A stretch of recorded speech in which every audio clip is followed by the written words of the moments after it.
안녕하세요. 도경구입니다. 이 강의에서는 함수가 무엇이며 어떻게 만들어 활용하며 왜 필요한지 알아보겠습니다. 컴퓨터를 분해해 보면 다양한 하드웨어 부품을 조립하여 만들었음을 볼 수 있습니다. 소프트웨어도 마찬가지입니다. 독립적으로 존재 가치가 있고 재사용이 가능한 프로그램 코드는 블록으로 따로 분리하여 부품으로 만들어 이름을 붙여두고 필요할 때 이름을 불러서 가져다 쓸 수 있도록 하고 있습니다. 이 부품을 함수, 영어로는 펑션이라고 합니다. 널리 사용되리라 예상되는 함수는 파이썬 설계자가 미리 붙박이로 만들어 놓았기 때문에 그냥 불러 쓰면 됩니다. 이를 내장 함수, 영어로는 built-in function이라고 합니다. 여기에 파이썬에서 기본으로 제공하고 있는 내장 함수를 모두 나열해 놓았습니다. 빨간 상자에 들어있는 것들은 지금까지 공부하면서 사용해 본 적이 있는 내장 함수들입니다. 이 외에도 앞으로 공부하면서 만나게 될 내장 함수도 여럿 있습니다.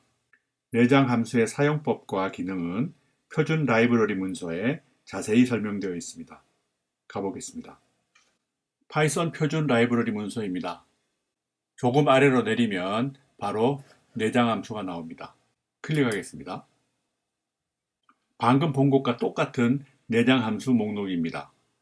찾고 싶은 내장 함수 이름을 클릭하면 그 함수의 사용법, 기능을 설명하는 문서로 바로 갈 수 있습니다. 얼마 전에 공부한 라운드를 찾아볼까요? 네, 여기 있습니다. 클릭하겠습니다. 라운드 함수를 어떻게 사용하는지 명세되어 있습니다. 반올림할 실수를 괄호 안에 먼저 주고요. 필요하면 소수점 아래 자리수를 종수로 줄 수도 있습니다. 대괄호로 둘러싸여 있는 부분은 있어도 되고 없어도 되는 옵션을 의미합니다. 이 아래에는 이 내장 함수의 기능이 자세히 설명되어 있습니다. 이 외에도 유용한 내장 함수가 많이 있습니다. 눈여겨봐 두었다가 필요할 때 가져다 쓰기 바랍니다. 함수는 필요한 대로 스스로 만들어 쓸 수도 있는데 함수의 개념부터 먼저 공부해 보겠습니다. 원의 면적을 계산하는 문제로 다시 돌아가서 이번에는 반지름이 각각 3, 5, 9인 원의 면적을 모두 계산하여 프린트하는 프로그램을 작성하였습니다. 실행하면 잘 작동합니다. 그런데 같은 공식을 프로그램에 3번 기술했습니다. 똑같은 공식을 반복해서 기술하는 건 귀찮기도 하고 경제적이지도 않습니다. 공식을 프로그램에 한 번만 쓰게 하려면 어떻게 할까요? 답은 람다 요약에 있습니다. 영어로는 람다 앱스트랙션이라고 합니다. 람다 요약이란 공식을 작성하는 일종의 패턴인데 람다식이라고 부릅니다. 원의 면적 계산 공식을 람다식으로 작성해 보겠습니다. 공식에서 적용할 때마다 변하는 부분을 찾습니다. 이 공식에서는 레이디어스가 변하는 부분이고 파이와 2는 모두 상수입니다. 변하는 부분을 나타내는 변수 레이디어스를 식의 앞에다 쓰고 콜론 기호로 경계를 그어 공식과 구분을 해줍니다. 그리고 맨 앞에 람다를 붙입니다. 람다는 예약어입니다. 이 부분을 람다식에서 파라미터라고 합니다. 파라미터가 여러 개 있는 경우에는 쉼표로 구분합니다. 콜론 기호는 파라미터의 나열이 끝났음을 표시하는 구분 문자 역할을 하죠. 그리고 나머지 부분은 람다식의 몸체라고 합니다. 이 람다식을 실행창으로 가서 실행해 보겠습니다. 레이디어스 변수에 값이 주어지지 않아 모르므로 당연히 계산을 수행할 수 없습니다. 따라서 람다식을 실행하면 람다식 전체를 통째로 싸서 임의로 할당받은 메모리에 보관하고 그 주소를 알려줍니다. 람다식 전체를 싸서 담고 있다고 하여 기술 용어로 클로저라고 합니다. 이게 바로 함수의 실체입니다. 이 클로저에 반지름 값만 주어지면 언제든지 원의 면적을 계산할 수 있습니다. 이 클로저에 반지름 값을 대입하려면 람다식과 대입할 수식을 이와 같이 각각 괄호로 둘러싸 나란히 붙이면 됩니다. 여기서 뒤에 붙인 수식을 계산한 값을 인수, 영어로는 argument라고 합니다. 인수는 파라미터 변수 radius에 지정이 되며 지정된 상태로 람다식의 몸체를 계산합니다. 즉, 대입한 몸체 안에서는 변수 radius의 값이 3이 되어 원의 면적을 계산합니다. 실행창에서 실행해 보겠습니다. 네, 실행하면 반지름이 3인 원의 면적을 계산해 주죠. 람다식의 대입은 사실상 레이디어스 변수를 3으로 지정한 상태에서 원의 면적 계산 공식을 적용한 것과 사실상 동일합니다. 그런데 람다식도 식의 일종이므로 변수를 지정할 수 있습니다. 이렇게 람다식에 변수를 지정해 두면 이와 같이 이름을 불러 주어진 인수에 해당하는 원의 면적을 구할 수 있습니다. 원하던 대로 공식은 한 번만 기술하였고요. 람다식에 이름을 붙여두었기 때문에 계산하고 싶을 때마다 이름을 불러서 대입하여 계산하면 됩니다. 람다식을 람다 요약이라고 한 이유는 식에 대입할 수많은 인수의 값을 파라미터 하나로 요약하는 것으로 볼 수 있기 때문입니다. 그런데 람다 요약은 널리 필요한 구조이기 때문에 정의하는 형식이 따로 있습니다. 함수 정의라고 하는데요. 원의 면적을 계산하는 람다식을 함수로 정의하면 이와 같습니다. 람다식에다가 이름 붙인 것과 비교해보면 비슷하죠? 함수의 이름이 있고요. 람다식의 이름이 있고요. 람다식에서 파라미터는 이 함수의 파라미터고요. 몸체는 리턴하는 식이 됩니다. 즉, 람다식을 세우고 변수에 지정하는 것은 이와 같은 특별한 형식으로 함수를 정의하는 것과 똑같고, 이 람다식에 인수를 대입하는 것은 이 함수를 호출하는 것과 똑같습니다. 당연히 실행 결과도 같습니다. 그러면 이제 함수를 어떻게 정의하고 함수를 어떻게 호출하는지 본격적으로 공부해 보겠습니다. 함수 정의는 함수를 만들어 준비해 두는 것이고, 함수 호출은 준비된 함수를 불러 쓰는 것입니다. 함수를 정의하는 문법입니다. 맨 앞에 오는 DEF는 함수 정의임을 표시하는 예약어입니다.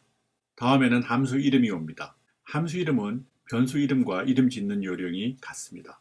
다음에는 괄호 안에 변수를 쉼표로 구분하여 필요한 만큼 나열합니다. 없을 수도 있고 하나 이상 여러 개 있을 수도 있습니다. 파라미터라 하기도 하고 좀 더 구체적으로 형식 파라미터라고 하기도 합니다. 다음에 콜론 기호가 온 뒤에 코드 블록인 몸체가 옵니다. 여기서 코드 블록은 4칸 들여쓰기를 하고 줄을 맞춰야 합니다. 들여쓰기를 하여 코드의 블록을 구분을 하기 때문에 줄을 맞추지 않으면 구문 오류가 발생할 수 있으니 주의해야 합니다. 우리가 사용하고 있는 아이들 편집기나 다른 대부분의 코딩 전용 편집기는 자동으로 들여쓰기를 해주니까 크게 염려할 필요는 없겠습니다. 함수를 호출하는 문법을 보겠습니다. 함수를 호출할 때는 함수 이름을 맨 앞에 두고 괄호 안에 식을 쉼표로 구분하여 나열합니다. 이를 인수, 영어로는 argument라고 합니다. 때로는 형식 파라미터에 대응하여 실제 파라미터라고 하기도 합니다. 인수의 개수는 호출하는 함수에 정의된 파라미터의 개수와 같아야 합니다. 함수를 호출하면 인수식을 계산한 결과값들을 순서대로 파라미터 변수에 지정하고 그 변수들이 지정된 상태에서 몸체를 실행합니다. 함수의 호출 결과를 전달해 주려면 함수 몸체에서 실행 흐름이 끝나는 부분에 이와 같은 형식의 리턴문을 달아두어야 합니다. 그래야 식을 실행한 결과를 돌려줍니다. 리턴문이 없으면 몸체를 실행만 할 뿐 돌려주는 값은 없습니다. 리턴문이 없는 함수를 따로 procedure라고 부르며 구별합니다. 내장 함수 print가 실행창에 프린트만 하고 아무 값도 돌려주는 게 없는 전형적인 프로시저 중 하나입니다. 이제 함수 정의와 호출의 구문과 의미를 파악했으니 원의 면적을 계산하는 함수를 가지고 함수를 만들어 사용함으로써 얻을 수 있는 장점을 사례를 통해서 탐구해 보겠습니다. 원의 면적을 계산하는 함수인 area circle을 정의하고 3, 5, 9의 인수로 각각 호출하여 프린트하는 프로그램입니다. 저장하고 실행합니다. 주어진 반지름에 해당하는 원의 면적을 잘 계산하여 프린트했습니다. area circle 3을 호출하는 경우 수행하는 계산 과정을 추적해 보겠습니다. 호출하면서 인수 3을 전달하여 파라미터 변수 radius에 지정하고 함수 몸체를 실행합니다. 그리고 이 식을 계산한 결과를 리턴하고 그 값을 프린트했습니다. 여기서 이 함수 몸체 실행이 끝나는 순간 함수를 호출하면서 생긴 radius 바인딩은 네임스페이스에서 사라집니다. 다시 말해서 함수를 호출하면서 생기는 파라미터 변수의 바인딩은 몸체를 실행하는 동안에만 네임스페이스에 존재하고 함수 호출의 실행이 끝나면 수명을 다하고 사라집니다. 다음으로 이 함수의 사용성을 개선할 방안을 고민해 보도록 하겠습니다. 계산 결과는 최대 정밀도로 내주었습니다. 만약 정밀도를 소수점 둘째 자리까지만 원한다면 함수를 이렇게 수정하면 되겠습니다. 반올림을 하고요. 소수점 둘째 자리에서 저장하고 실행하면 이제는 계산 결과가 소수점 둘째 자리까지만 표현이 됐죠. 이 파라메터 값을 조정함으로써 얼마든지 정밀도를 조정할 수 있습니다. 하지만 문제는 어떤 경우라도 자리수는 고정이 됩니다. 함수를 호출하는 측에서 자리수를 조정해 볼 여지는 전혀 없습니다. 그러면 함수를 호출하면서 허용 자리수를 지정하게 할 수 있는 방법은 없을까요? 파라미터를 하나 추가하여 원하는 자리수를 전달하도록 하면 됩니다. 그러면 여기 원하는 자리수 하나 추가하고 반올림은 그 자리수만큼 하도록 하면 되겠죠? 그러면 함수를 호출할 때 원하는 자리수를 지정할 수 있습니다. 첫째 자리수, 둘째 자리수, 셋째 자리수. 함수를 호출할 때마다 자리수를 다르게 지정할 수 있습니다. 저장하고 실행해 볼까요? 네, 이제는 반올림할 자리수를 인수로 전달받아 계산 결과를 그렇게 보여주었습니다.